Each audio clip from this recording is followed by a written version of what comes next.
The open meeting law requires that I notify the public that this meeting is being recorded. Therefore, please be aware that an audio and visual recording of this meeting is being made and broadcast by Boston City TV, which is a part of the City of Boston Office of Cable Communications. And now I hand it over to Carl Richardson. Good evening, everybody. Good evening, everybody. Let's start with introductions. And to my far right, hi, I'm Kristen McCosh, the Disability Commissioner for the city. Hi, and I'm Jerry Boyd, a commission member, and I'm from West Roxbury.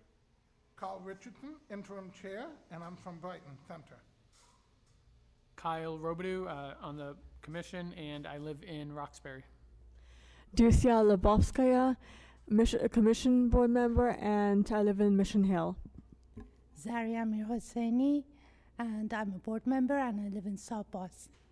And on the phone, Felicia Battles Birdsong, commission member, and I'm from Dorchester. Great. Next, we need to approve the April and May meeting minutes.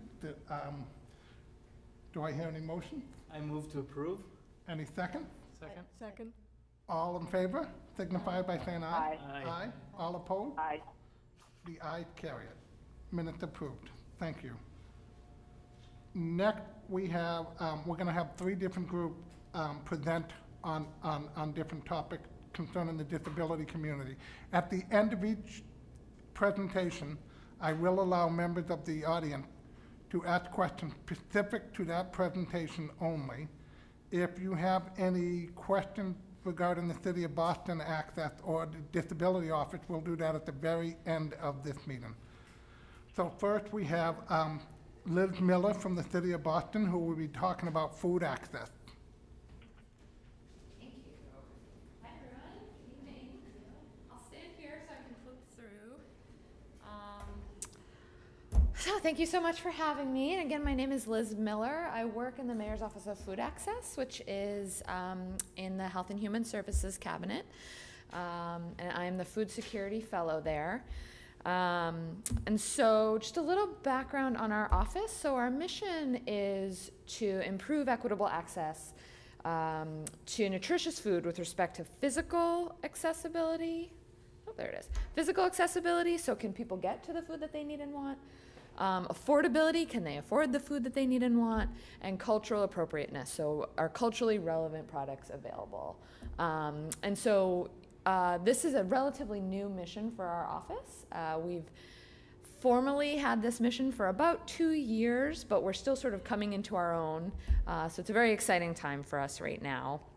And I'm going to be using the term food insecurity a lot throughout my presentation, so just so that everybody's on the same page. So food security is the USDA's definition of food security means access by all members of a household at all times to enough food for an active, healthy life. And so, again, that really takes into consideration, you know, do you just like having access not just to food generally, but having access to the food that you need and want, ensuring that it's the diet that can sustain you and keep you healthy. And so our office is currently in the process of doing food insecurity assessments for the city. And the intention here is to do neighborhood by neighborhood assessments. But before we got to that point, and when we made our mission shift a couple years ago, we decided we really needed to understand what the current state of food insecurity in the city is. So we set out to do listening sessions across the city. We did 11 listening sessions. We spoke to almost 130 people. We hosted the sessions in a number of languages. We worked with community agencies to arrange these. And we really wanted to hear from residents the experiences that they have accessing food and the barriers that they encounter. And so through these conversations, a couple big themes came out of the participants' comments. So first and foremost, what we heard was food is expensive. And taking that a step further, healthy food is expensive. It was just kind of by far the biggest challenge that individuals were having accessing the food that they need and want. Secondly, we heard a lot about mobility, and this included both personal mobility, as well as kind of how, like, the intersection between, or kind of how people get to food. So public transportation being a barrier for people because it's inconvenient, or it's hard to take your groceries, or, you know, it's just difficult to kind of navigate that if you don't have enough time to take 3 buses to get to the grocery store, something like that.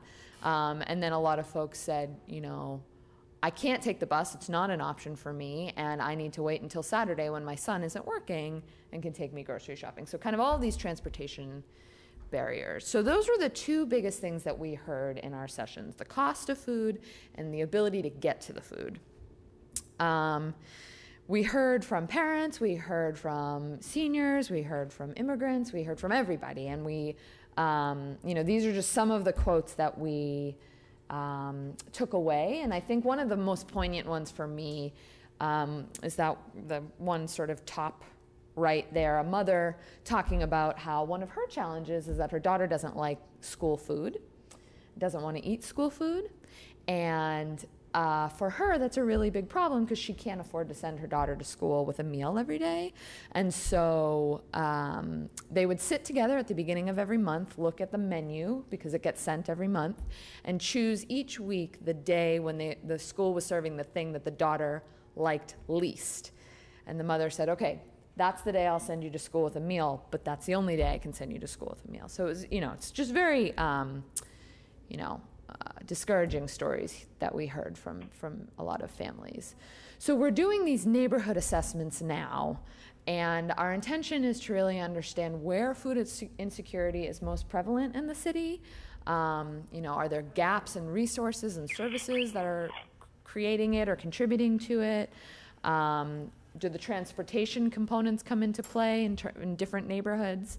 Who is experiencing food insecurity, and you know, how does that change from neighborhood to neighborhood? And you know, there are so many different factors that we need to be considering when we're thinking about food access and food insecurity. So we're in the process of doing these assessments now. Unfortunately, these maps are really small. I thought they'd be big enough, but I was wrong. But if you look at the one on the top left, this is just a glimpse of some of the data that we've been looking at. There's a survey in Boston called the Boston Behavioral Risk Factor Surveillance System, and it looks at a number of health indicators. And there's 2 questions on there about food access. And one says, you know, the food we bought just didn't last and we didn't have enough money to get more. That's the blue bars. And the food, or we were hungry but didn't eat because we couldn't afford enough food. That's the red bars. And so if you look at the top, the left-hand side, you can see it's broken down by a number of factors. And so the first bar there is, for example, the Hispanic population. And the third bar is the white population. There's massive disparities across race, ethnicity. And then in the next set, I'm not going to go through it all because it's hard for you all to see, but there's huge disparities in foreign-born populations versus U.S.-born populations. And there's huge disparities even across languages. And then on the right, there's huge disparities across neighborhoods. So the bar all the way to the right is Mattapan.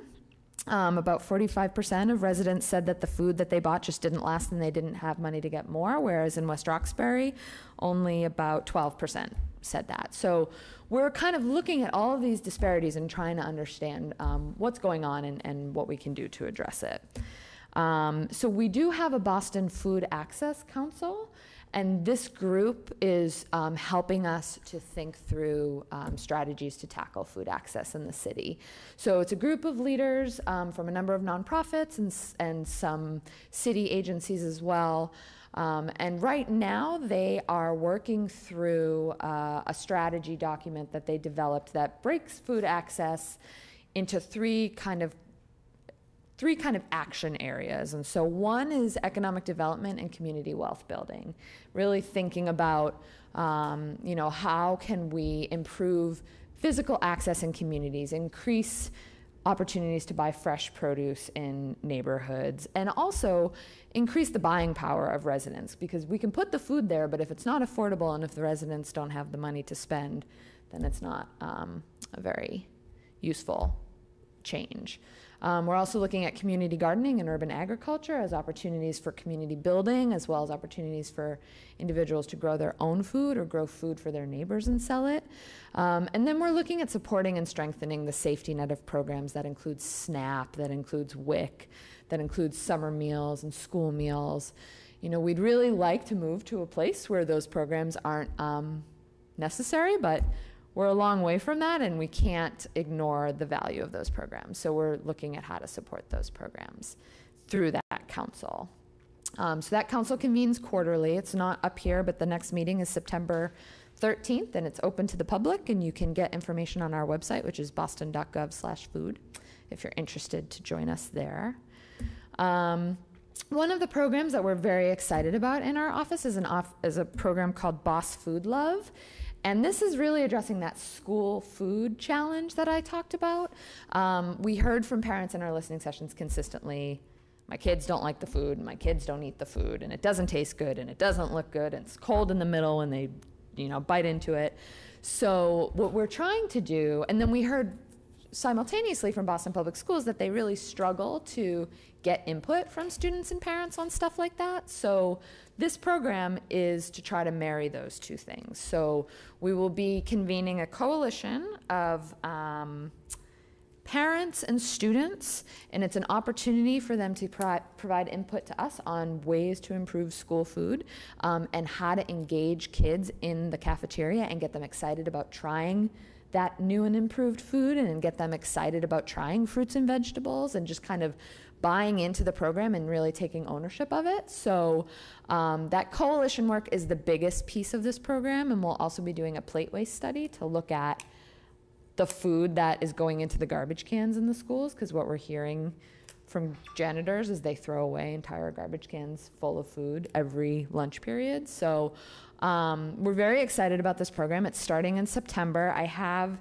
some little quarter-page handouts here. They are absurdly difficult to read, and I apologize for that. They were not designed to be a quarter-page printout, but this is how they were printed. So I'm going to put them there. I don't really know how useful they'll be.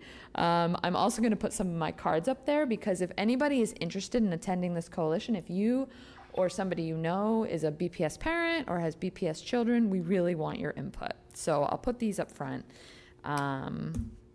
We're also doing a lot of work in our office around summer and after school meals for children. Again, just really thinking about that safety net of programs. So summer meals are USDA sponsored opportunity to get food when school lets out, because a lot of children get 50% of their calories from school food during the school year. And if school is out of session, there needs to be a replacement for at least some of that. So we've been working with libraries in the city to start summer meal sites there, which is very exciting. Libraries are increasingly becoming more and more like offering more community resources. So Mattapan was last summer. It was a huge hit. So we're working with Codman Square, Grove Hall, and East Boston this year, and we're very excited about that.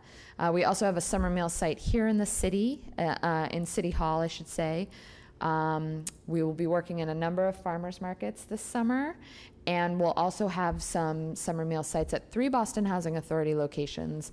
That survey data that I was talking about previously demonstrated that, or showed that residents in the Boston Housing Authority are experiencing food insecurity at significantly higher rates than their peers who aren't in receiving housing vouchers or living in Boston Housing Authority facilities. So we're pretty excited to be able to bring that program to BHA residents.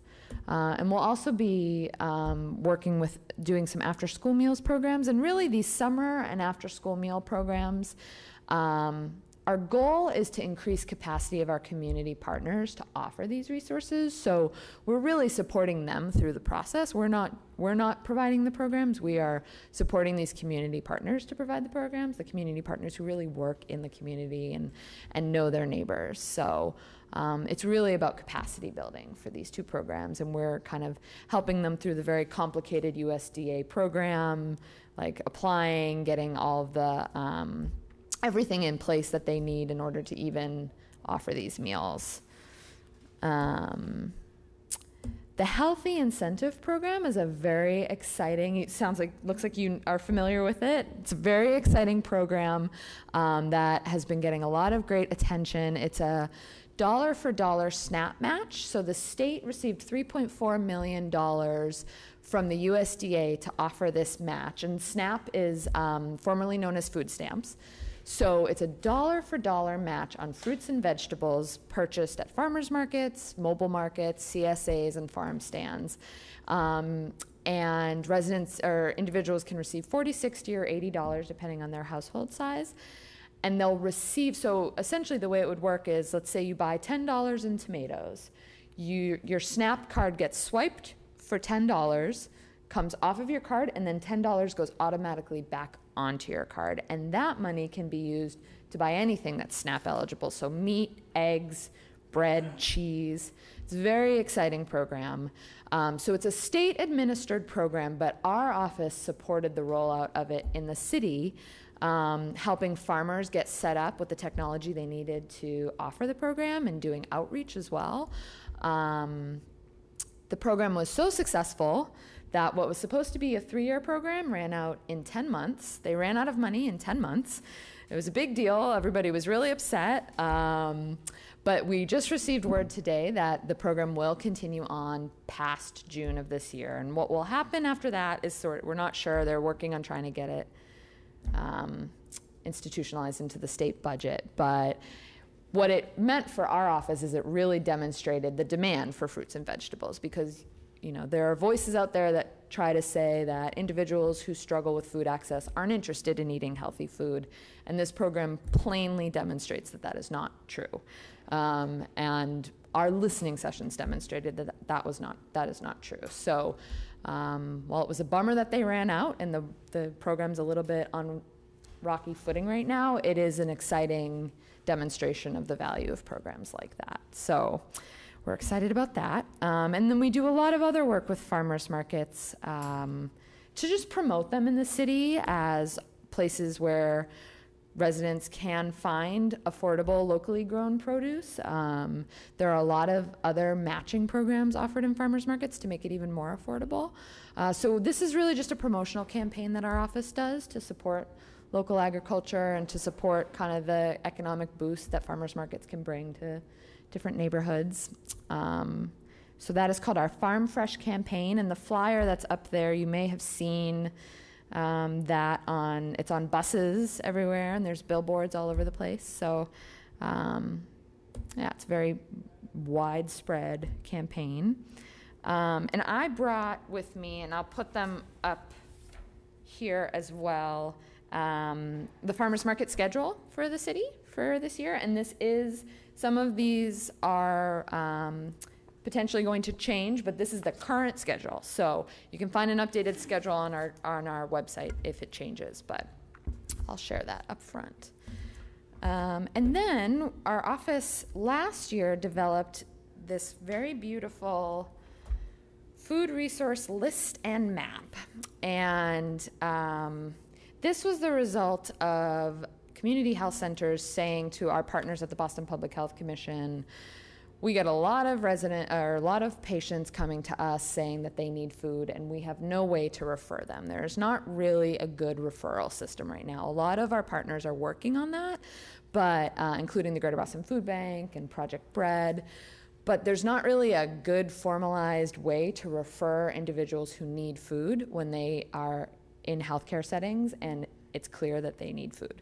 So this map was developed by our office, Department of Department of Innovation and Technology here in the city helped us. They are responsible for the beautiful design. And it includes food pantries, SNAP application assistance points, farmers markets and mobile markets, senior dining sites, Fresh Truck and Fair Foods, which are two options to get. They're mobile markets that offer very affordable produce. So we offer this in English, Spanish, Haitian Creole, Vietnamese, simplified and traditional Chinese, and Russian. And we're working on version 2.0 right now that will have updated resources. It will also include accessibility information, which we did not have on this map, which was an oversight on our part, and we are learning how to make all of our products more accessible. So it will include information about the accessibility of the various locations listed on there. And we'll also have it in Cape Verdean Creole, which is a new language. But I'll leave a handful of these. We are running low on English, but I'll leave the few that I have, and I have a couple other languages that I can leave here if anyone wants to take one.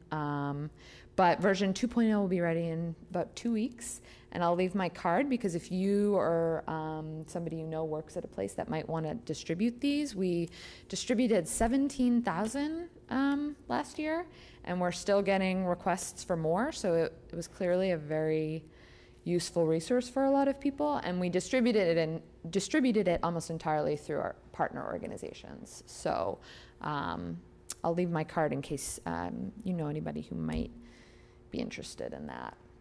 And then finally, our office does do some advocacy work in areas that are relevant to our work. So we have been involved in some advocacy efforts around the Farm Bill this year, which is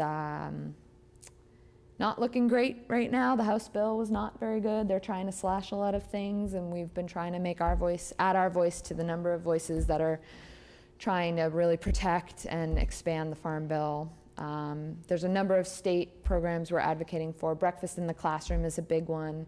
Really, a lot of studies have shown the value of breakfast in the classroom for academic achievement of students. So we're, adding our voice to that work. The Healthy Incentive Program that I mentioned. And then we are working on the city level, trying to ensure that SNAP is available with all vendors at all farmers markets in the city, which it wasn't previously. So we're, dabbling in advocacy where we can, but we're a small team, so it's challenging to do that work for us.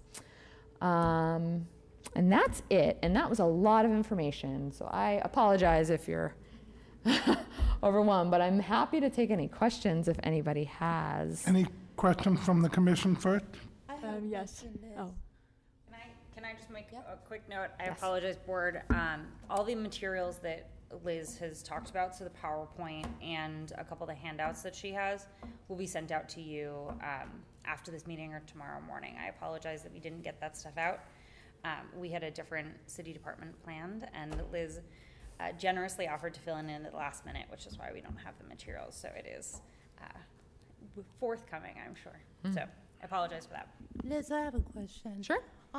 We run a homeless program through Mass General Hospital every Thursday, where people can come and just get free healthcare evaluation and assessment.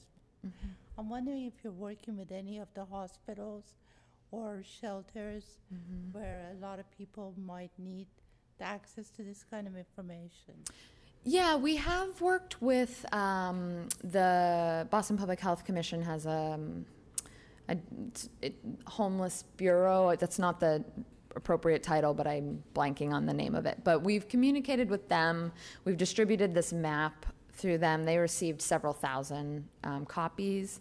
And we've talked with them about some other potential partnerships. With hospitals, we haven't worked with hospitals as much as we've worked with community health centers. But it's a great suggestion, and I think you said that's at Mass General Hospital? So we could try to connect with them. I can find out who runs it. Yeah, and as I said, I'll leave my card because I'd be very happy to be connected with them. And I think we're increasingly trying to connect more with hospitals just in general because the healthcare field is an important space for this kind of work, for sure. Yeah. Yes, I have a question as well. I have to say it has been quite a while since I've had quote-unquote school lunches. So I'm not sure what now the process for school lunches, how people reach out to parents or schools regarding lunches for their children. But do you have like an action plan, or do you have like a process to reach out to school for children who have food allergies, for instance? And because school lunches are, they're not really able to accommodate students, and some of the parents are on SNAP or there are other financial issues. So do you have like a plan how you're going to reach out? Say, listen, we have Is there any way we can work together because we have students who have allergies?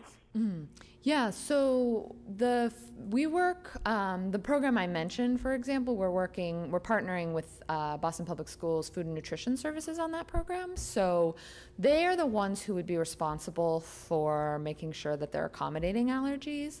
And I know that they have systems in place to do that, but what I've heard is from some parents is that they're still not entirely comfortable. Like for children with very severe allergies, for example, a lot of the parents are still concerned and would rather send their child with their own homemade meal. So I do think that that's something that will come up in our Boss Food Love Coalition meetings, is sort of how we can kind of strengthen that program and make people, increase confidence in that. I know Food and Nutrition Services does a pretty good job of accommodating for those allergies, and I think they have a process for knowing who's got the allergies and what allergies to be concerned about. But we have heard that parents aren't totally comfortable with the process. So I'm hoping we can kind of tackle that a little bit in the coalition meeting, for sure. Thank you. Yeah, sure. I just had a comment. As a parent of a middle schooler who doesn't go to Boston Public Schools, who goes to a school in a community who in theory has, this is Jerry, by the way, who has a lot of resources, it's still challenging to get him to want to get the school lunch. So I hope at some point, the state or all the communities can come together and figure out how can we make all of our meals, appetizing for every community, not just a few, because it is challenging to get kids to want to buy in and participate in school lunch programs. Definitely. Yeah, definitely. And one thing we're realizing is there have been a lot of good improvements to school food in recent years. I wouldn't say if they were at a 3 before in student size, maybe they're at like a 4 or 5 now. They haven't made leaps and bounds, but there have been improvements, and yet still a lot of students will say I don't like the food. And then when you say, what don't you like? They say, I don't ever eat it. I've never even had it. Sort of like, well, how do you know you don't like it if you've never had it? So I think there's simultaneously we need to improve it and think about how to improve it, but we also need to think about getting the kids a little bit more bought in and feeling like, they have a say in what's on the menu. And it's a very complicated Right, because my son doesn't situation. feel like he has a say, Mm-hmm. Yeah, definitely. Yeah. At his school. Yeah. Any other questions from the commission members? No. Okay. Anybody from the public have any questions for Ms. Miller? Sure. Yeah. We have to go to the Make your way to the podium. Oh, No, that's all right. I'll just step back. Oh, okay. I'll hear you. Okay. Hi, my name's Mary Ellen Gambon. I'm from West Roxbury, and I used to work at Ethos. Okay. And I helped run the congregate site program for nutrition there. I just wanted to make sure you were aware of the congregate sites throughout Southwest Boston, and that they were available for elderly people and residents with disabilities. So if they wanted to be provided with lunches, I believe now it's up to $3. So those nutritional, they're fairly nutritious, not always, they're like school lunches. They're not always as appetizing as they should be, but they are nutritious. Yeah, so we work with, actually this map includes all of the senior dining sites across the city that are sponsored by the Elderly Commission. So I think Ethos is sponsored by the Elderly Commission on that. I don't know if you're I think so. Yeah, okay. Okay, nice. Yeah, thank you for that. Yeah, and I'll make a note to confirm if that's on there, because if it's not, it should be. So. Yeah. Any other questions? Okay, thank you very much. Did you? I think we have one Oh, question. I'm sorry, I didn't see you. Sorry.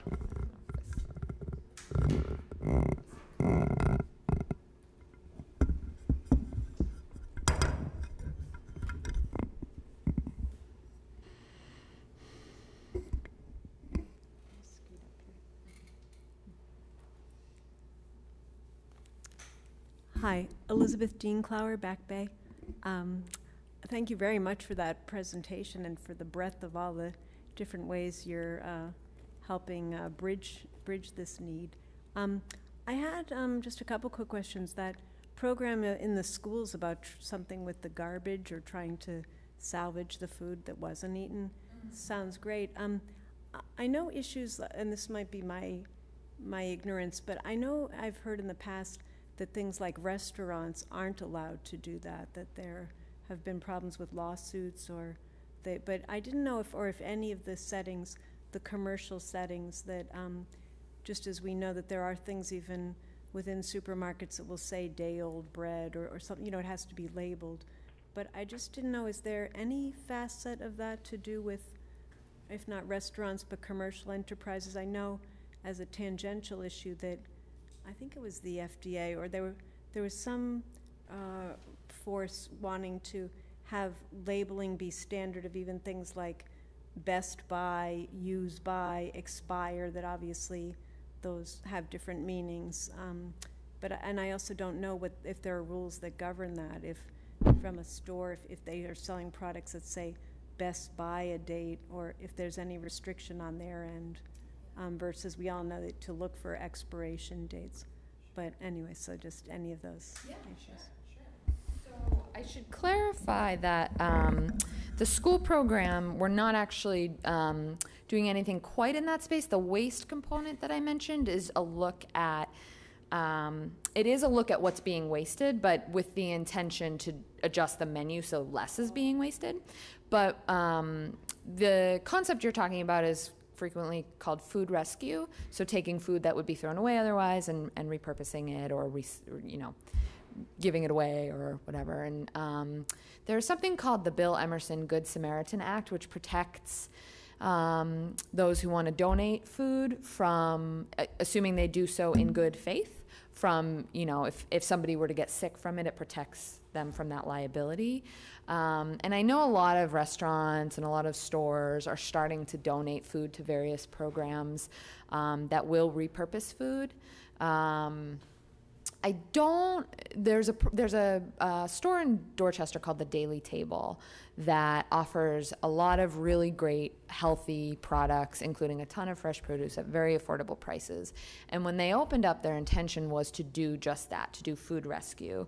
But the response that they received from the community was, well, why can't we have new food? Why are you selling us old food? We do need food, but we want fresh food. We don't want old food that's expired. And so they had to make some adjustments because of those concerns, which I think are very valid concerns. But there's a lot of space for tackling food waste from this food rescue side, and just kind of varying opinions on, whether or not it's appropriate and how to do it. I know that there has been some proposed legislation, I don't think it's really gone anywhere, to try to encourage businesses to donate more food through various incentives. I don't know where that stands here in Massachusetts. But it's a growing movement for sure. There's a lot of organizations thinking about it. There's one organization that you can go to a restaurant towards the end of the night and get the burrito that they would normally sell for $8 for like $2 because they're going to throw it away anyways. So a lot of groups are thinking about that. And with respect to the Best Buy or the Sell By, that whole thing, there's not a whole lot out there in terms of regulations that are regulating that. And so there's a lot of confusion about it because Best Buy means something different from Sell By, means something different but from expired. And then I think a lot of people would say those dates are sort of a little soft anyways. So, but yeah, so, and it's not something, the food waste piece and the food rescue piece is not something our office has been tackling yet, but we do have some members on our council who are really eager to push it forward because it could be a very important lever in the food access space, so. Mm-hmm. All right, well, thank you very much. Yeah, thank you. And I will, as I said, I'll leave a number of resources up here if that's okay, if anybody's interested in them. So, thank you all.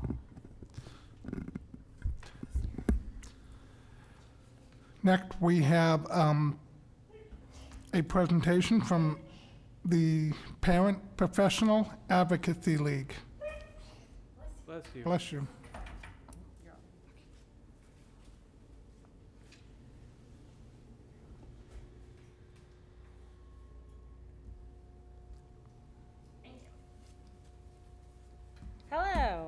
Thank you so much for having me here. I'm going to make it really easy on you guys today. My name is also Liz, so you have two Liz's here. I'm Liz Belfield. I'm the program manager at PAL, the Parent Professional Advocacy League.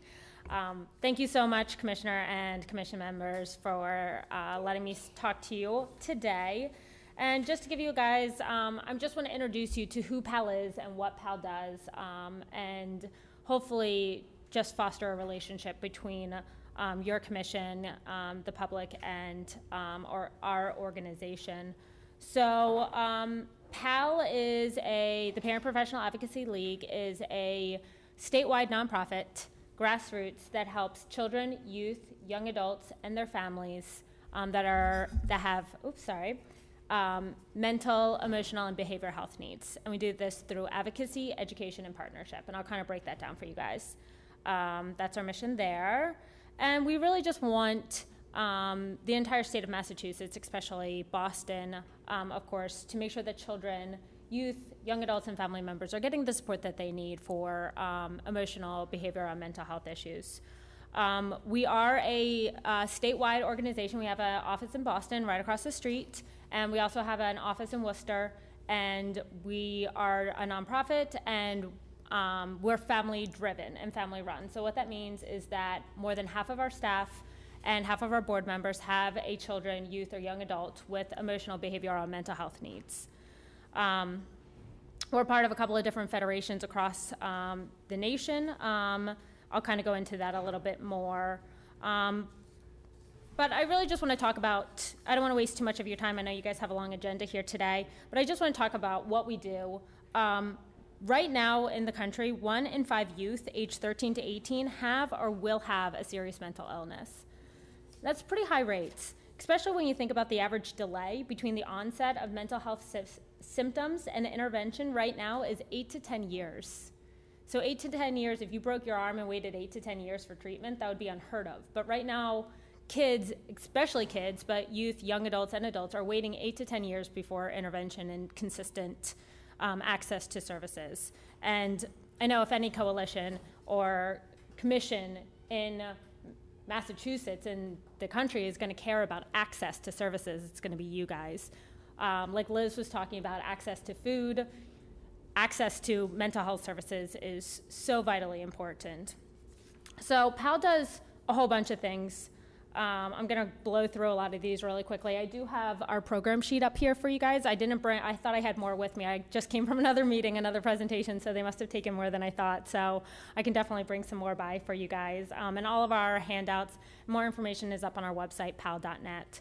But PAL is a really unique organization in that we do everything from one-on-one peer support, family support with our family support specialists, all the way up to advocacy at the State House. So our executive director, Lisa Lambert, always likes to say that when you look at PAL from the outside, we look like an advocacy organization. When you look at PAL from the inside, we look like a family support organization. So these are kind of our two main things that we do. When we do advocacy, it could be anything from systems change to grassroots change to individual advocacy. We really want, at the end of the day, to teach parents to be the best advocate for their child, because children belong in families, belong in communities, belong in the state of Massachusetts, and if the parent understands the resources that can help them the best, then they're going to be the best person to help that child. So training the parent and teaching them to be the best advocate for the child is one of the top things that we do. So while we are at the State House advocating for better legislation for the children, youth, and young adults of Massachusetts, we're also teaching parents how to be advocates. And we also, something that we love saying is that, and love doing, is that we provide free advocates for going into schools. So if your child needs to be on an IEP plan, an individualized education plan, or a 504, we can help you out with that and go into the school with the parents and help navigate that system that's sometimes very complex. And again, that's part of our family support system. I think of it because I just love our family support specialists so much. They're fantastic. I think they're the bread and butter of PAL. They're peer-to-peer, family-to-family. You sit down. If they haven't been through it themselves, they know somebody who's been through it themselves. So it's really just talking to a friend, someone that's not only understands the system but has been in the system. We have support groups for parents, caregivers, siblings, grandparents. There's a lot of families out there that are grandparents raising grandchildren. And it's nice to have that peer-to-peer educational support and trainings on what you're going through. Unfortunately, you don't get this manual when your child has a mental health, emotional health, or behavioral health issue. All of a sudden, you're thrust into this world where this is your reality, and you have no idea sometimes how to navigate the system if you didn't go through it yourself. So talking to someone who's been through it and being able to reach out to another parent, whether they're a couple steps behind you or a couple steps ahead of you, is really important. Also, our family support specialists are bilingual. Right now we have Spanish, Haitian Creole, French, and we're looking on, I think we're going to have Arabic soon. So we're really trying to reach the diverse populations that Boston has. Our youth programming, out of our Worcester office, we are the Massachusetts-based Center for Youth Move, which is a national programming that's done by youth for youth with emotional, mental, and behavioral health. And that could be anything from peer-to-peer support groups. They just had a prom, which was outstandingly amazing. They do a lot of really great things for the youth and young adults, because a lot of the things, I can still consider myself a young adult. I'm not, as the youth constantly tell me. So some things that I think work for youth and young adult doesn't, because I'm not a youth or young adult. So making sure that the programming makes sense for them. Even language use. We just published a paper about co-occurring mental health and substance use, and we had the youth look over the language that I used, and they're like, nope, we don't know what those words mean. And if we want this to be accessible to the youth and young adults of Massachusetts, then they need to have a say in it, and participate in every aspect of their engagement. Trainings that we do trainings for families that are free. We do trainings for providers on how to increase family engagement.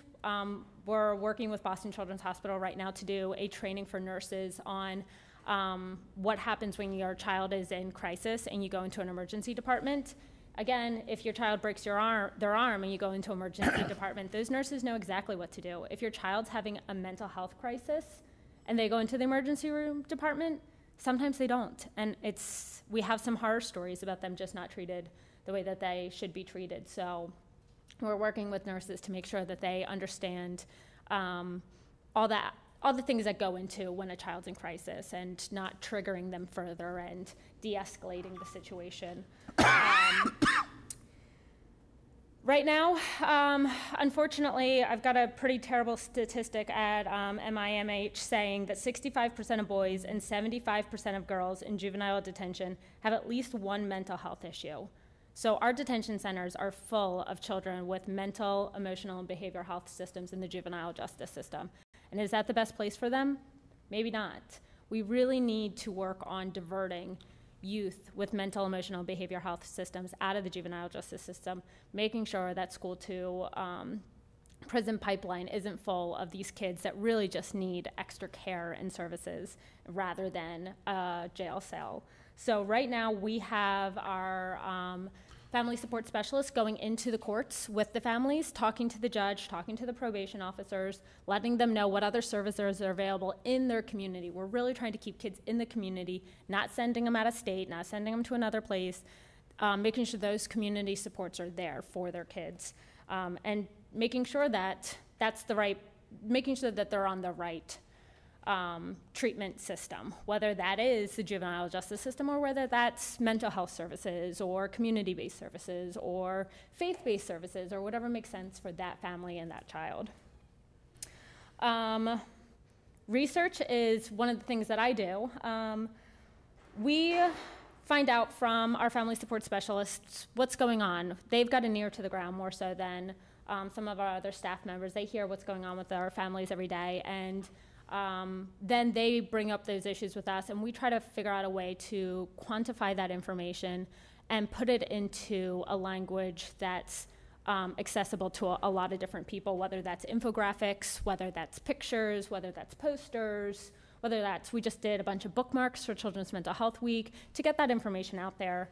I just finished a survey on culture, care, and challenges The mental health community really likes to think that they're very inclusive of different diverse communities, and our families that are Hispanic and African American and very multinational tell us that's not the case. And if you're an African American family going into the ER with a child with mental health issues, you don't get looked in the eye, you don't get offered a glass of water, you don't get offered a seat. And that was really stunning for our mental health providers that think that they're doing a really great job to hear. So we really want to eliminate all sorts of barriers for getting mental health services. And then we take that and we disseminate it out to the public through our executive director loves infographics. We just did videos that are going to be coming out soon, and we did them in several languages with closed captioning. So whether it's in print form or in audio form or at our monthly meetings, where we have ASL translators all the time, we really just try to get that message out to the community that we're working with. And that brings me into outreach. We have a multicultural outreach team. They're based in Boston right now. They are fantastic individuals that just go out into the community, because we know so many times why we get a crazy amount of phone calls calling us for help with their child. It's a provider calling help with a family. There's so many people that just don't know where to go and can't get to us or don't know about us. So we go out into the community and we make sure that they know that we're here, that we can help them, that if we don't have the answer, then we'll find somebody who does have the answer. So doing that outreach into the community, especially different areas of Boston that don't have access to all the services that downtown does, or Framingham does, or Worcester does, we really want to make sure that every community has the access that they need to mental health services. And also, we do the outreach because as you guys know, stigma is so high for the mental health community, and that's globally, and it differs so much by culture that we were recently talking to our one of our multicultural outreach specialists and asking her how it's going in the Hispanic community that she's working with in East Boston. She told me, she's like, Liz, it's really challenging to talk about something that my community does not have a word for, that they don't have a word for mental health. So how do I talk about mental health when we don't have a word for it? And I'm like, well, you're right, that's really tough. So we just really need to break down those language barriers. We have everything translated into English and Spanish, and we're working to get it translated into French and Creole. And we're working with the Asian American community as well, because that's such a stigmatized conversation in their community, and we're working with their leaders to make sure that they have the information and they can go back to their community members and get that message out there. And basically, at the end of the day, letting families know they're not alone when they go through this. And the last two things I want to talk to you guys about that we do at PAL is co-occurring. So it's co-occurring. I wrote up here substance use and mental health because that's what we just did our report on. 71% of youth and young adults with substance use disorders also experience a co-occurring mental health issue. So right now, these two different issues are completely separated, that substance use is in public health and mental health is in the Department of Mental Health. And it's completely isolated, and we know these two issues are they affect each other and that there's correlations between them, and to try to treat these two issues separately, like they're in a vacuum, just doesn't make sense. It increases cost of care, increases the burden on the family to try to coordinate these two cares, and we really need that together. And we see that all the time co-occurring, mental health and autism, mental health and mobility, mental health permeates so many different aspects of our daily lives, and to treat mental health alone like it's stigmatized, like it's something else, like it doesn't impact how you move around and how you eat and how you interact with people, just doesn't make sense. So really just trying to break the stigma around it, make sure that people can talk about it, and that everybody that needs access to it has access to it. So it shouldn't be just in its own little bubble. Mental health should be, should be in schools and should be in hospitals and should be in faith-based centers, and it should be community-based services in hospitals and in schools and in faith-based centers in your home. And the last thing that we're doing is what, oh, there we go. We just did our videos on. They'll be up this week. I'm super excited about them. You're going to see my face in them. We tried to get parents, and they came and they waved at me from on the other side of the camera because they refused to get in front of the camera, which it's fine. They held up my cards. They were a big help. Is transition age support. So when your child's transitioning, and we call that, anything from 12 to 26, when they're transitioning out of your home, that is completely and utterly terrifying. But when they have always had mental, emotional, or behavioral health special needs and they're transitioning out of your home, that's like absolutely mind-boggling for some of these parents to come up with a plan to transition them into adult services. So we're hearing that a lot right now, that our parents need more help around transition age services. So that's what the videos are about. They're me talking about tips, things that our parents say are tried and true, about transitioning your child to adult-based services and what you need to know and what helps our parents. And our executive director had this really great line. She's like, what I did doesn't always help every parent, but what I did might help one parent. And if I can help one parent, then I can help one parent. But PAL's really trying to help a lot of parents. So hopefully we get our videos out and that we help parents navigate the system through these videos and information that we have and support groups. So I know that's a lot. That's why it's really hard to tell people what PAL does, because I'm like, it's a little bit of everything, but it's not everything. It's just exactly what we need. But at the end of the day, I want to leave you with a couple of things. PAL is free. We don't ask for insurance. We don't, it's not a requirement. There is no eligibility for our services. If we can't help you out, like we don't do therapy in-house, we don't do lawyers in-house, but we're partnered with people that do that. We're partnered with law organizations and therapy groups, and we can get you into those services, and we know people, and we can pull some cords, and we're a free service, and that's why we're free, because we just think that everybody should at least have all the information. We don't ask any questions about documentation. We're not a government agency. We accept government funds from DMH and DPS, but that gives us a little bit more flexibility. We don't do mandatory reporting or anything like that. We really put the family and child first, and that's really important to us. So that's why we're not a provider ourselves. We just work with providers. We're bilingual. Like I said, English, Spanish, Haitian Creole, French. We're working on getting more. We're always looking for more translators. And we work with a community of translators. Like I said, we have a statewide monthly meeting that's free in Framingham the second Tuesday of every month, and we always have ASL interpreters there. We have a huge community of deaf and hard and hearing and different groups that partner with us because, like I said, there is no mental health, and children with mental health issues are in every community, and we need to be in every community then. We're a family-driven organization, like I said. We really believe in community care. Like you guys are constantly fighting for access to every aspect of your lives, and we want children's mental health to be everywhere that you are.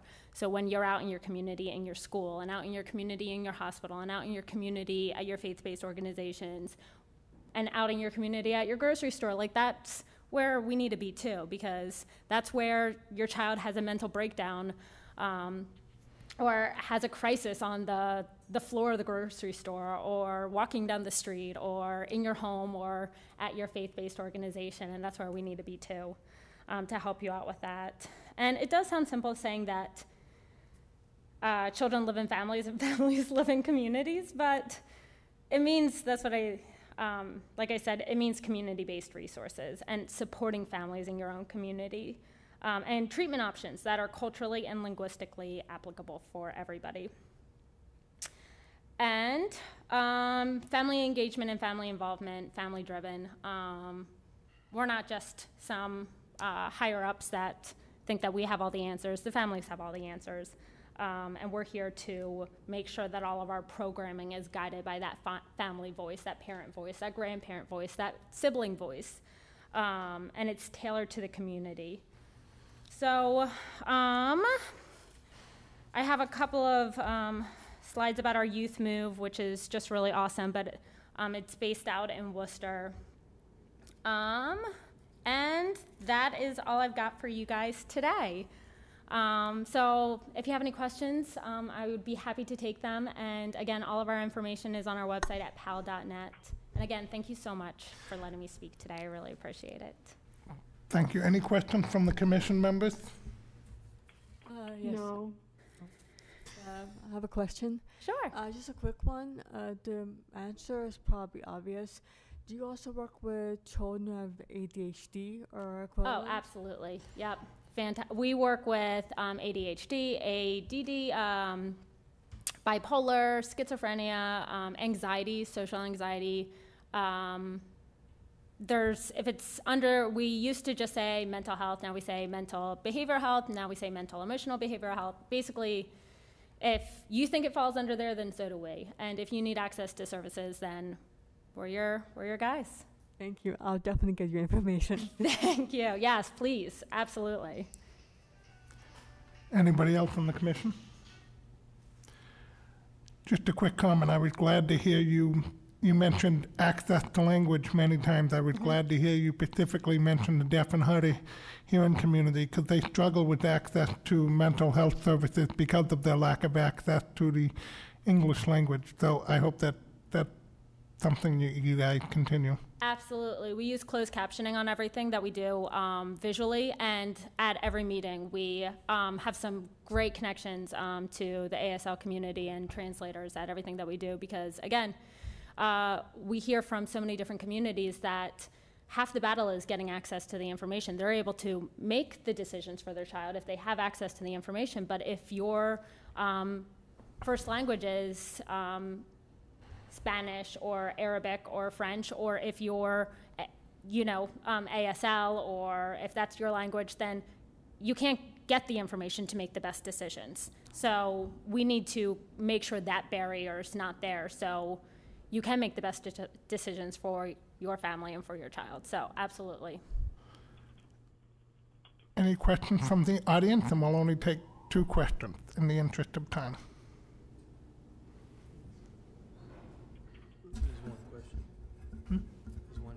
Okay, go ahead make your way up to the podium.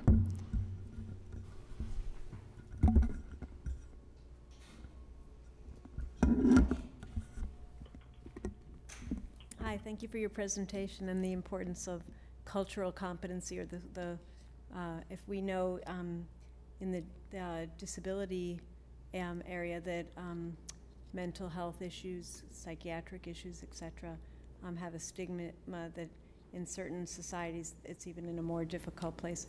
I was just curious for something like Vietnamese, which was mentioned in the prior presentation about one of the groups that's a recognized need for as a language translation issue. I was wondering if that one of the ones that you've listed, but ones that aren't, I don't know if that's something that's that's one question. And then given that in addition to, what was the terminology of 2 diagnoses at once?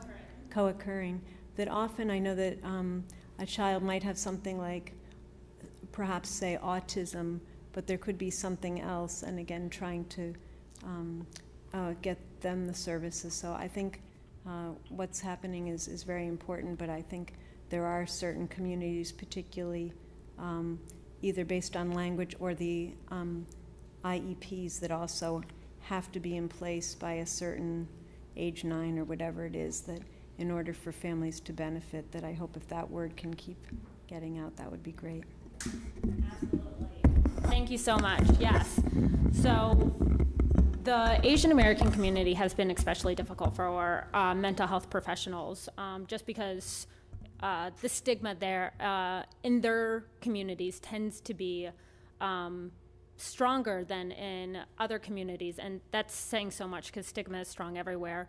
There was recently a mental health forum. It was the Asian American Mental Health Forum held at the University of Massachusetts, and that was really wonderful to hear Asian American individuals within their own community saying to other community members, we need to talk about mental health. So absolutely, access to language. We're working with community leaders in the Asian American community because they already have access to those communities and those members, and trying to get the information out that way. We were originally trying for like someone like me to go into that community, and they were shutting down. So we're using the community members now to get that information out in their languages. Absolutely. The Vietnamese population, absolutely. I gave out a bunch of our culture, care, and challenges surveys to my contact at a Vietnamese community center, and they said, oh, we can't fill this out. Our children don't have mental health issues. And I said, we've given you information about ADD and ADHD and bipolar, and they're like, no, but that's not mental health. And I'm like, so the terminology, how we talk about it, what those words are, it's just, we have to break that down, absolutely. And 100% co-occurring. I'm working with a family right now where their child has a mobility issue, and they also have trauma from experiencing that mobility issue. And we have children with autism and also mental health issues, and we have children with Down syndrome that also have mental health issues, and we have children that a whole plethora of substance use and mental health issues. So mental health is not, it's something that's in every community that we need to make sure that mental health issues, when you're talking about certain things, there's also mental health support there as well, especially for kids, children, young adults, because the sooner that we address these issues, the sooner they can get help. And that's really what it comes down to. We don't want that 8 to 10 year gap anymore. We want to get children help when they need to get help. One more question if there is, otherwise we'll wrap up. I think we're all set. I think we're all set. Okay, all right, thank you. Thank you.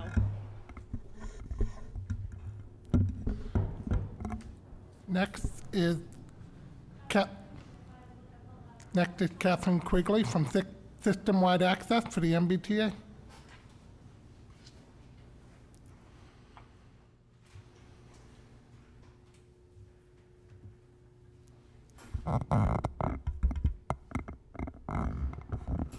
And Catherine used to be the architectural access specialist for the commission, so welcome back. Oh, thank you. So I'm Catherine Quigley. I'm the Deputy Director of Strategic Planning for System-Wide Accessibility. With me tonight is Assistant General Manager Laura Brailsford, who will be giving the presentation tonight, and then we will both be available for questions. Great. Thanks, Catherine. All right. Can everybody hear me all right? Okay. So we're here tonight to talk to you about a major initiative that's been going on at the MBTA for about 1.5 years, 2 years now, that we're very excited to provide an update on, and that is what we're calling our Plan for Accessible Transit Infrastructure, with the affectionate acronym of PATI. All right, so with PATI, we're gonna first touch on the overview of work we've completed to date. We're gonna talk about how we're beginning to think about setting priorities between modes, so between bus, subway, and commuter rail, and then think about how we're setting priorities within modes, and then share with you some thoughts on our initial long-term recommendations, short and long-term recommendations, and then open it up for your feedback. All right, so one of the first things we did a couple of years ago as part of this thinking about setting long-term priorities was to establish a customer engagements group specifically for PATI. So we convened roughly a 12-person external engagement committee that meets every 4 to 5 months to weigh in on our work and our decisions to date, to make sure that ultimately our decisions reflect the community's desires. So at the end of this, when we're saying that we've got this 20-year plan, we know that it's backed up by the people that really are going to benefit from it, and that's our users with disabilities. Our first order of business was to survey all of our bus stops. So as part of that, we surveyed over 7,000 bus stops. We also went out and we surveyed just under 200 subway and commuter rail stations.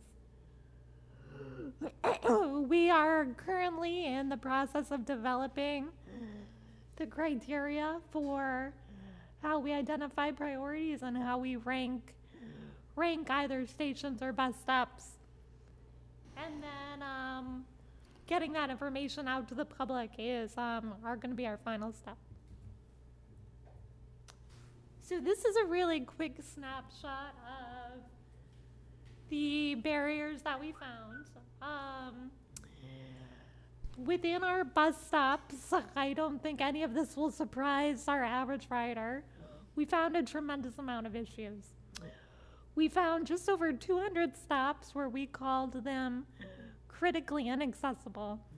These are stops where anybody who uses wheel mobility or is unable to step up on a curb would have no other choice but to board or exit at street level because there was either no curb ramp or no means of accessing the area where the bus pulled up.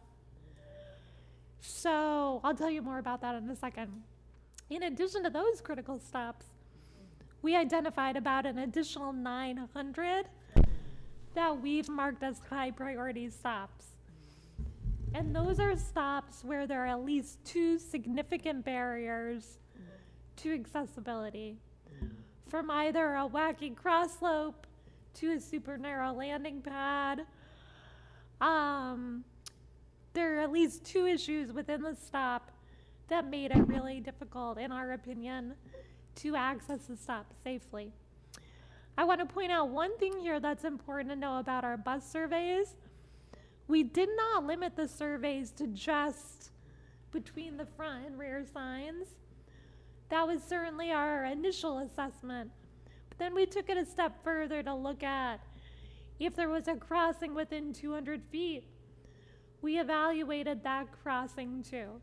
So a lot of the issues we identified weren't necessarily within the bus stop, but they may be about the curb ramp adjacent to the stop.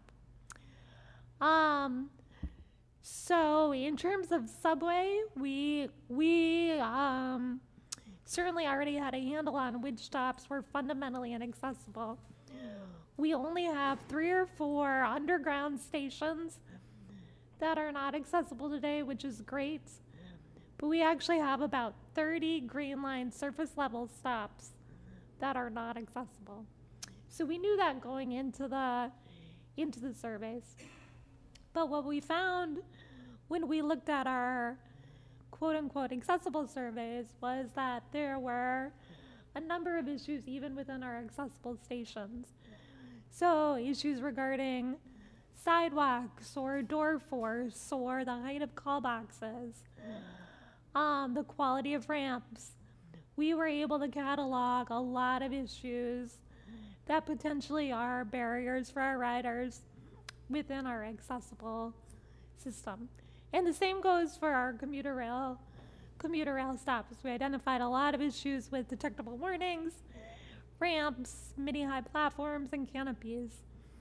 So while this sort of, is not a slide I'm proud of, we are very proud of the fact that for the first time, we're cataloging all of the meaningful barriers and we're putting them out there and we're making a plan for dealing with them.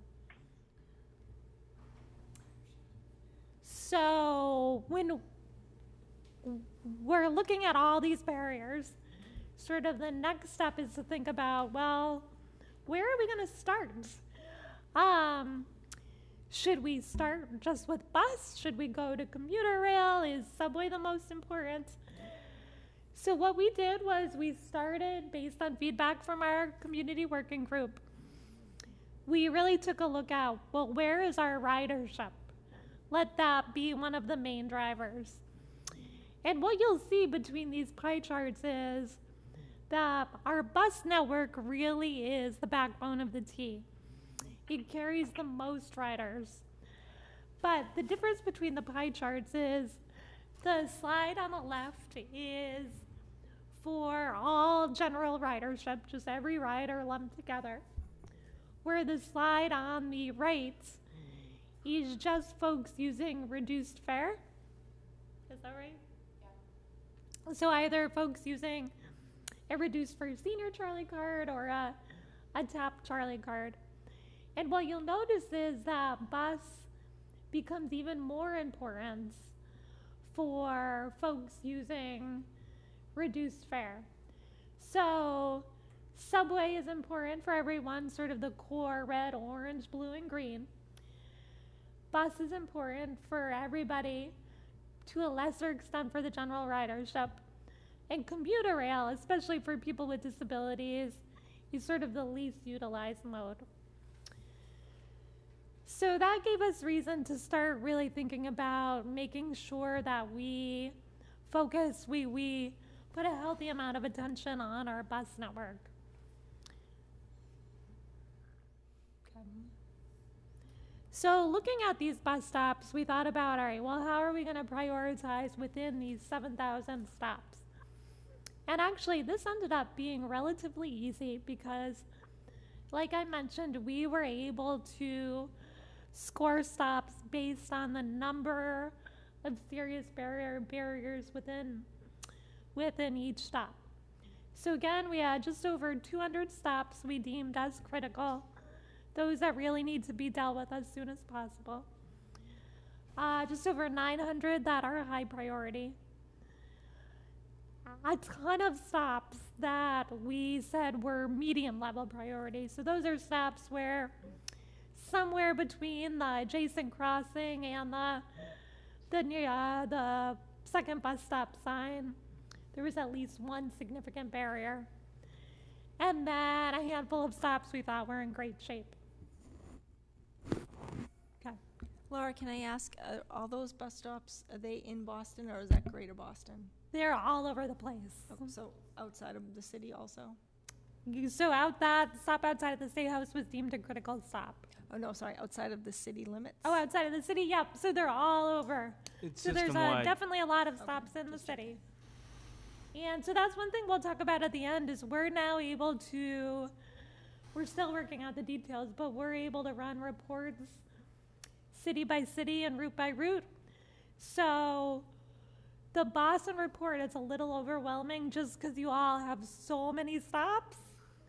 But we're trying to figure out a way to make the data manageable. That's something we'd really love to share with you and city's DPW team as a window into kind of where your great stops are and where your challenging stops are.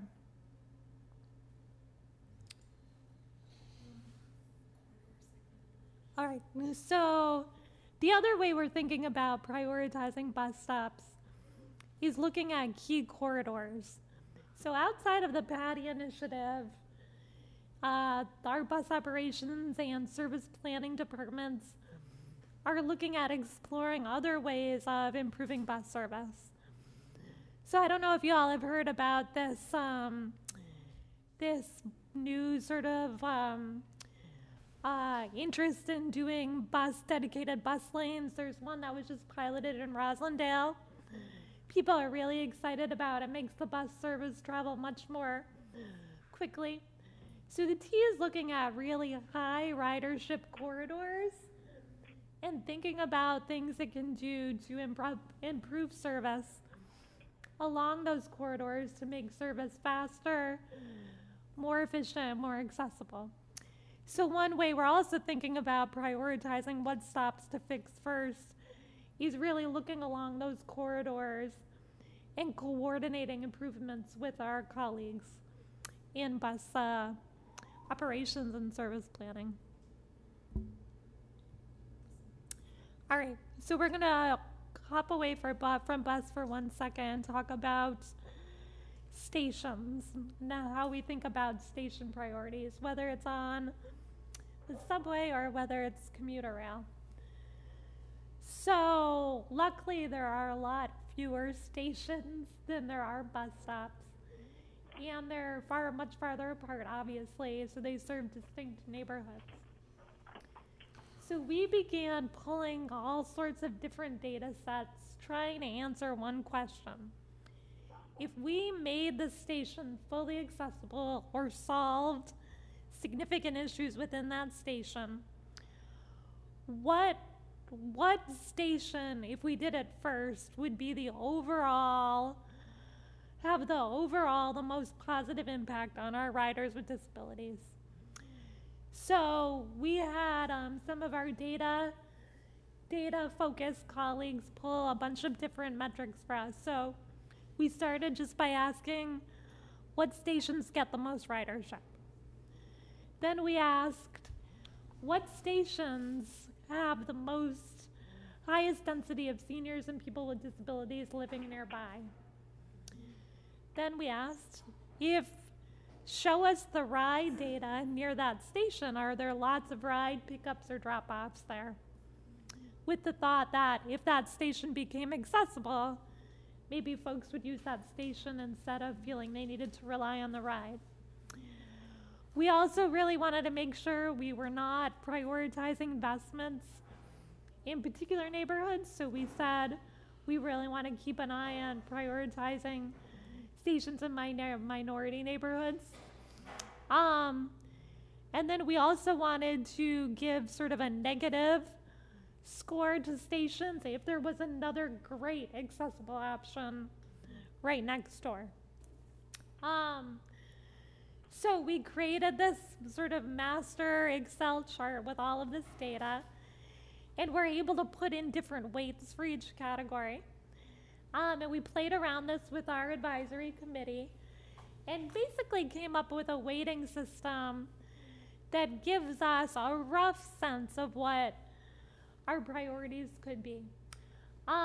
This is not in any way a scientific formula that is always going to yield the best result. There's definitely a lot of subjective thought that has to go into it afterwards, but it's really been helpful in getting conversations started, in particular about commuter rail investments. So this is just a snapshot. I mean, ultimately what I think we're going to end up with is buckets of stops that are labeled as, high priority, medium priority, low priority. One thing that we're discovering more than ever in recent months is that particularly all those stops along the Green Line and some of the stops on our commuter rail line are probably going to end up getting addressed as part of much bigger projects that the T is getting ready to take on. So my colleagues in operations are really starting to look into this concept of completely modernizing the Green Line, knowing that we've got to buy all new Green Line vehicles within the next decade, getting the Green Line where it's got all new track, new power, new signals, which would really transform the system. And as part of that, they would go in and make those platforms accessible. So with that in mind, some of the ranking of those Green Line stations isn't as critical because a bunch of them would just be swept up in that effort. The same goes for certain parts of commuter rail where there's talk about doing some major track reconfigurations on certain lines. And if that happened, we would bring those platforms into compliance. So we're gonna have recommendations on top tier investments, but ultimately the investments may end up really getting tied into other major initiatives. Yeah, other major programs. And then this is just sort of a snapshot of kind of how we're thinking about the 20 years right now, and we're plugging in some specific projects as we speak. So we know that in the next first 5 years, starting then fiscal 19, our major goal is to take all of the low-hanging fruit that's going to have a big impact on customers and get it done. So get rid of those critical stops, start working with our municipal partners on the high priority stops, start removing some of those barriers at our accessible stations. So thinking about installing automated door openers more often, installing, making improvements to sidewalks around our stations and within our stations. Anything that doesn't take a lot of design time, let's just knock it out. In addition to that, start investing in some design so that in year 5 through 10, we're really ready to go in some more substantial improvements. So that may mean picking off a few Green Line stations. It will mean finishing up major stations like Symphony and Hines, which are already just starting under design. And it may mean addressing getting some commuter rail designs ready to go. And then as we get beyond that, really looking at making sure everything's lined up for those major programs like Green Line modernization, commuter rail long-term plans, and frankly, everything that's left.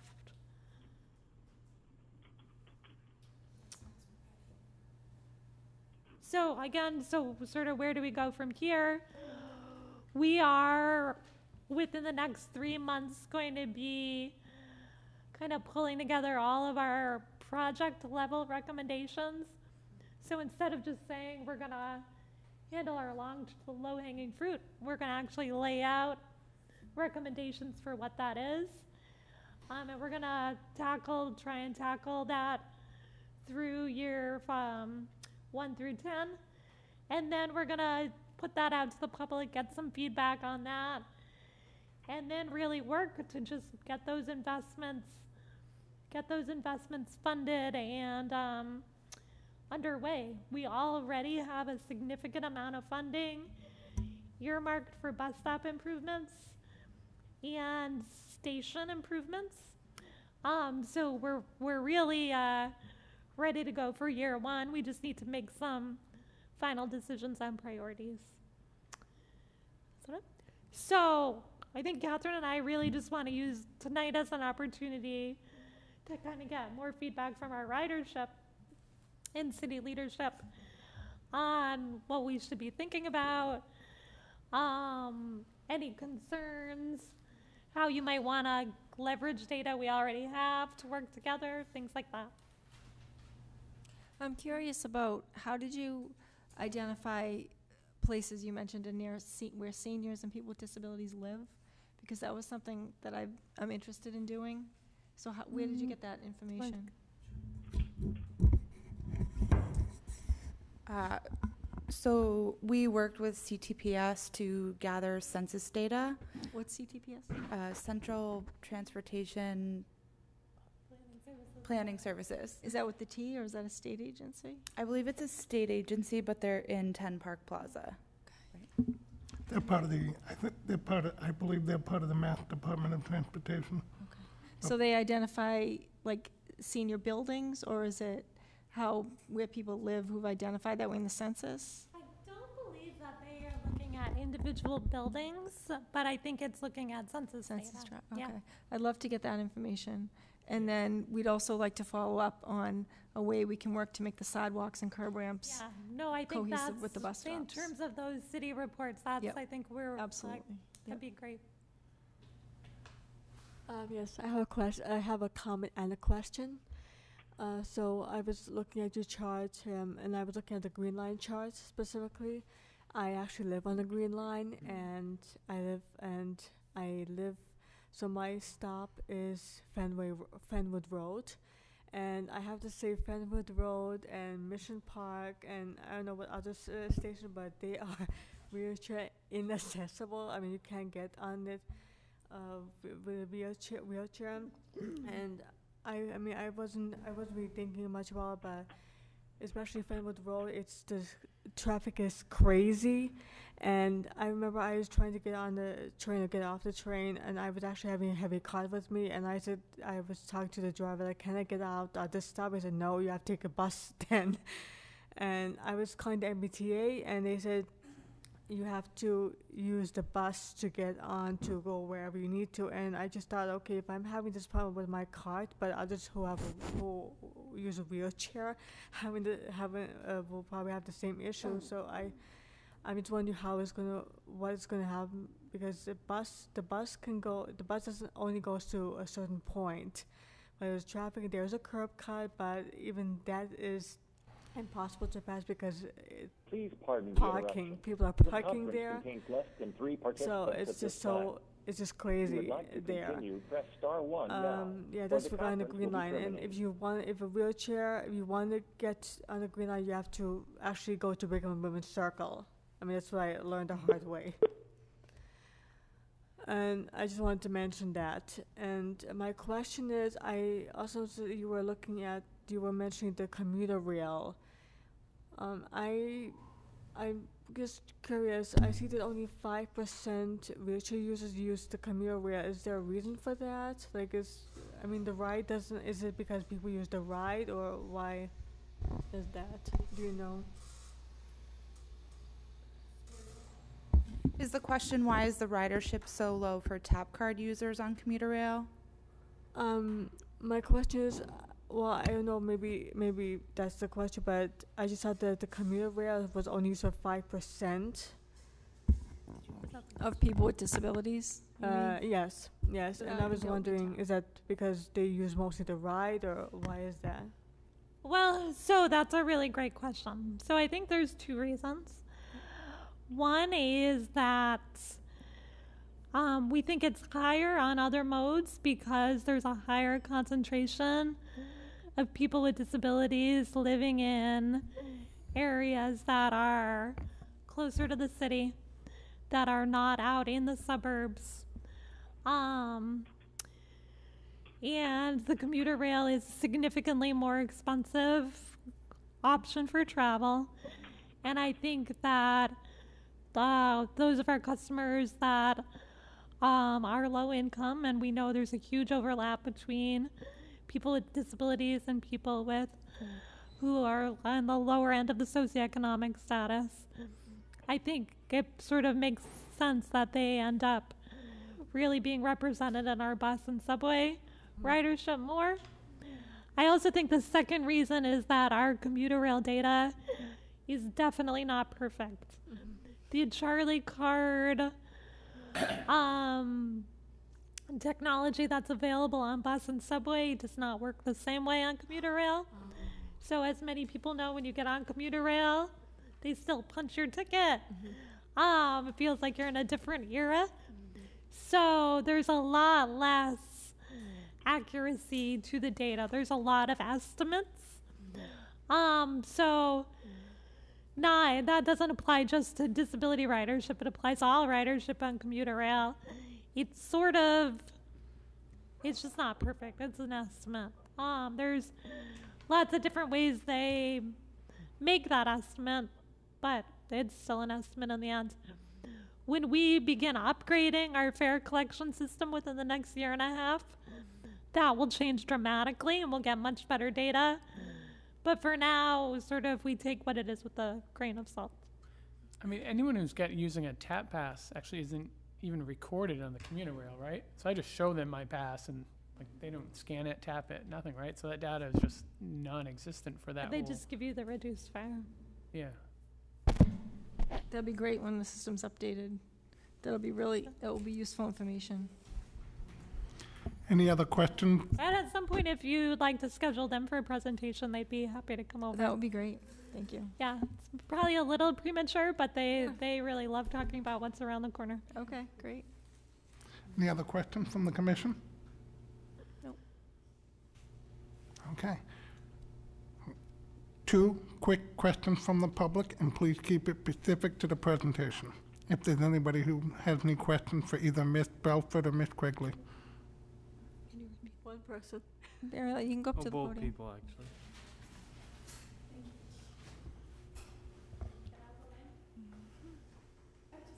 Had a couple of quick comments on that. As far as the 60 Fenwood Road area, I know that's a death trap for me. I go to see my epileptologist there, and it's a shame in the Longwood Medical area with all the hospitals there. Fenwood Road on the Green Line. Yeah, I mean, it's the Longwood Medical area, and every time I try to cross the street there on the cane, it's really great that it's near hospitals because I feel like I'm taking my life in my hands. So that would definitely need improvements. And also, as far as recording the commuter rail ridership for people with disabilities, I actually have a ride ID that was a pilot program. Nobody knows how to record that because it's similar to the TAP Pass. This was a pilot program. It's supposed to be a half fare, and sometimes people charge me a half fare. Sometimes people don't bother to charge me. Sometimes people just say, oh, we recognize you, get on board. So it would be really nice to know exactly what that's all about. So how long have you had that? Well, I've been in the program for 7 years, and I keep getting the picture updated when it doesn't scan anymore. So folks that are part of the original group, which was about 7, 8 years ago, Yeah. those cards are still being honored. You should be getting free fare. Oh, okay, because sometimes they charge me half, sometimes they don't bother. So nobody said, some people just said, oh, we just don't even know what to do with that.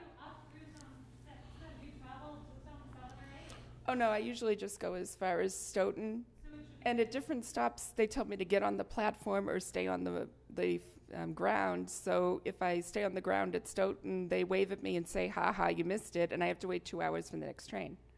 Maybe you can follow up with that And I can- offline. Yeah, offline. But I just wanted to show you the path to show you that it's. Thank you. Yes, the ride is different than that. You should be getting free fare. Thank you. One final question, and please keep it specific to the presentation.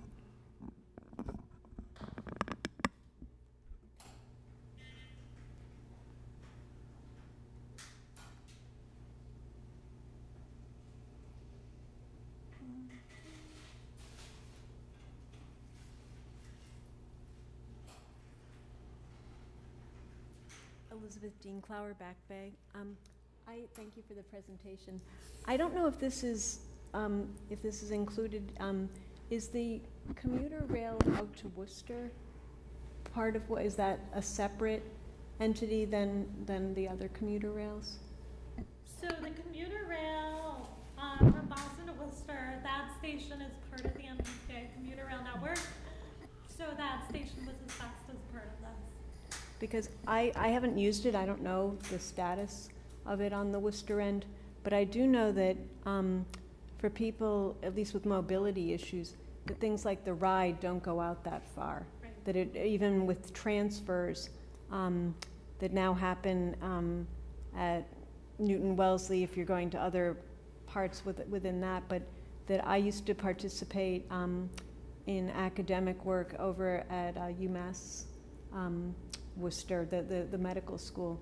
And now that I no longer independently drive, that the logistics of that on this end and also with their, it sounds like they have some problems with Uber, Lyft, Wave vehicles on their end. But just, and also I know that there are social things, other kinds of things that go on out there. So although I understand, I think that's excellent that you have the ranking prioritization. So we know Worcester is accessible. It's definitely usable. I know a number of people that travel there occasionally. You wouldn't like it. So Worcester is one of our accessible commuter rail stations. There is certainly improvements we've identified that would be great for Worcester, but it's certainly a usable station. We know a number of folks that use it today. And it is a great option other than paratransit, because paratransit travels as far as within 3/4 of a mile of the closest bus stop, and the T doesn't have any bus stops near Worcester. So some of our commuter rail stations would be the most direct way to get out there. for those folks that really have no other choice but to use paratransit, it certainly is possible to transfer from the Tees ride service to like Worcester RTA's paratransit service, but it does take some coordination. So if you're able, definitely take the computer out, give it a shot, and let us know how it goes.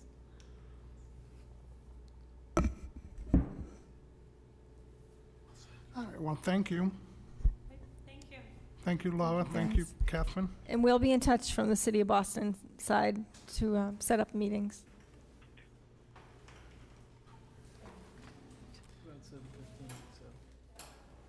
Next is the interim chair's report, and I'm going to keep it very brief in the interest of time.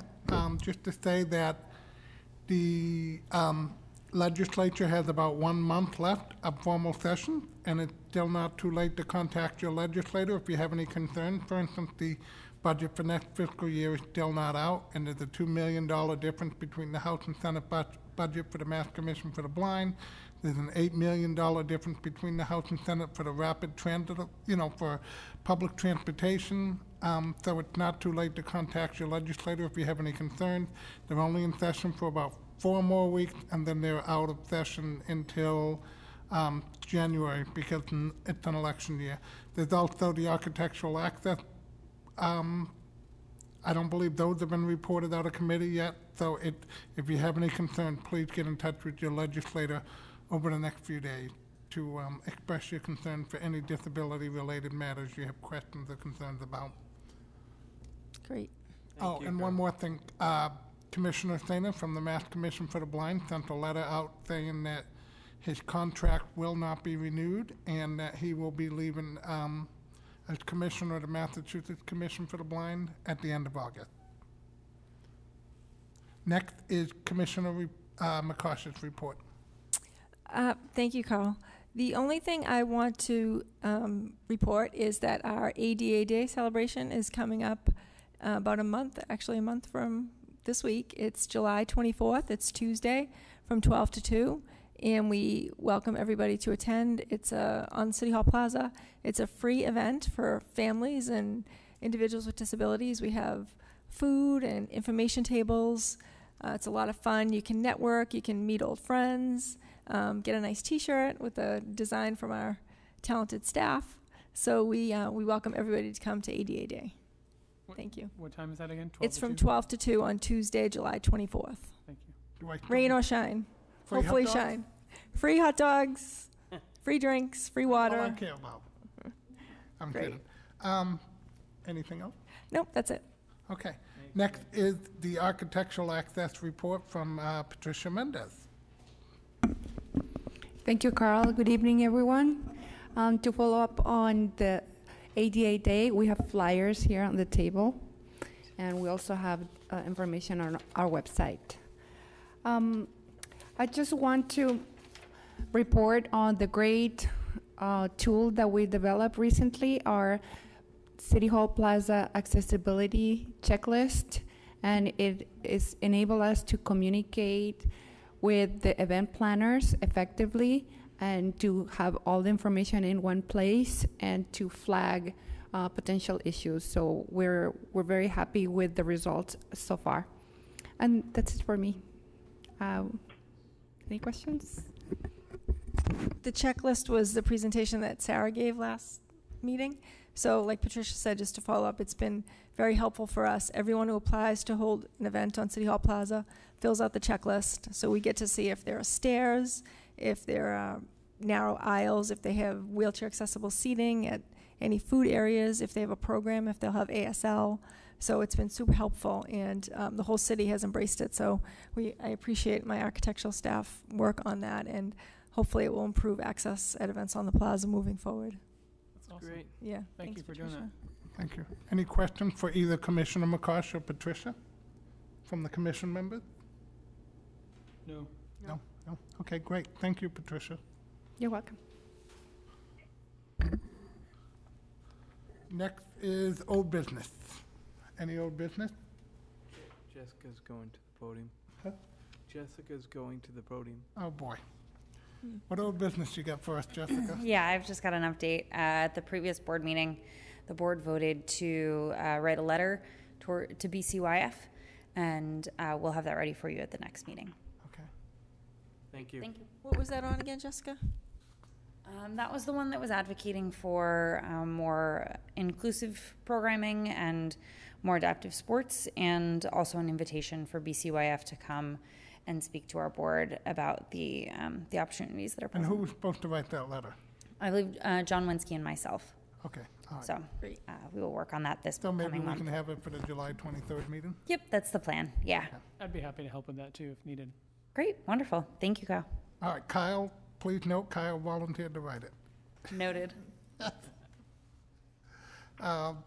Any other old business? No? Okay. Any new business? Okay.